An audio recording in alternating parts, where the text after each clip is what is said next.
काढू शकत किंवा ठीक आहे जे मराठीत आहे त्यांना कुणबी होऊन देऊन टाका. काहीतरी त्याला कायदेशीर स्टेटस पाहिजे. कायद्याची काय तपासणी केली प्रक्रिया आहे पाहिजे. म्हणजे ते खरंय वाटलं पाहिजे. उगीच कोणीतरी आलं आता तसं असंही म्हणलं जातं की 25-30 हजार रुपये दिले की तुम्हाला कुणबीचं सर्टिफिकेट मिळतं. मिळणारे काढतात. ते कुणबी काही आज नाही. त्यावर अनेक इलेक्शन पिटिशन दाखल झालेत की काही मराठा पश्चिम महाराष्ट्रातल्या पुण्यातले आहेत, काही सातारचे लोक आहेत, मराठा आहेत, पण त्यांना माहिती आहे कुणबीमध्ये गेलं की आपल्याला रिझर्वेशन मिळतं. रिझर्वेशनमधून तिकीट मिळवण्यासाठी खोटे कुणबी प्रमाणपत्र मिळवलेत. माझ्याकडे काही केसेस आहेत. आत्ता नाही, गेले 10-15 वर्षापूर्वीच्या केसेस आहेत. नाही, पण हे आता फॅक्ट आहे. हे जे लिहिलेलं ही आहे, फॅक्ट आहे. पण आता या GR मध्ये जे लिहिलंय ना की हा कंप्लायन्स तर आपण केलाच पाहिजे.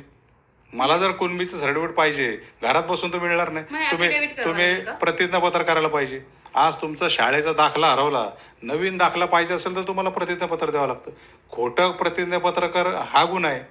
मग त्यामध्ये कुठेतरी मग जेन्युइन ते स्वतः द्यायचं असतं की वकिलांचं म्हणजे नोटरी वगैरे नाही नाही, करून? प्रतिज्ञापत्र म्हणजे त्याने असं द्यायचं प्रतिज्ञापत्र की मी मराठा समाजाचा आहे, मी भूमिहीन आहे, माझ्याकडे कुठली शेती नव्हती, पण 1967 सालापूर्वी आमच्या पंजोबा अंजोबा कोण वंशवळीमध्ये कुणी शेतकरी असेल, पण मी मराठा आहे आणि माझ्या पूर्वजांकडे शेती होती आणि ते कुणबी होते आणि म्हणून मी हे प्रतिज्ञापत्रावर सत्य कथन करतो की मी देखील मराठा आणि कुणबी आहे, तर मला तसं प्रमाणपत्र मिळावं.